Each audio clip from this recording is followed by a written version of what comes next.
In today's video, I'm going to teach you how to open Outlook links in your default browser. If you've noticed that links in your emails keep opening in the wrong browser, often Microsoft Edge, even though you prefer Chrome or Firefox, this short guide will fix that. We'll make a quick change in Windows, then adjust one setting inside Outlook so every link you click opens where you expect. First, make sure Windows knows which browser you want to use by setting it as the system default. On your PC, open Windows Settings, go to Apps, then Default Apps. In the search box, type the name of your browser, like Chrome or Firefox, and select it from the list.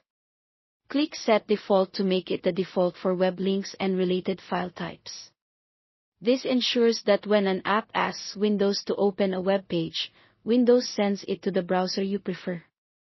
The exact screen may look slightly different on Windows 10 versus Windows 11, but the path and the Set Default button are the same idea. Now let's switch to Outlook. Open Outlook and click File in the top left of the ribbon. In the menu that appears, choose Options. This opens the Outlook Options window, where all the app's preferences live. On the left side, select Advanced. Scroll down until you see the section called File and Browser Preferences. Here you'll find a setting labeled Open Hyperlinks from Outlook in. By default, many installations set this to Microsoft Edge. Change that drop-down to Default Browser. This tells Outlook to hand off links to whatever browser Windows has set as the default, which you just confirmed a moment ago. Click OK to save your changes. To apply the new setting, close Outlook completely and reopen it. A full restart helps ensure the preference takes effect right away. Now test it, open any email with a web link and click it.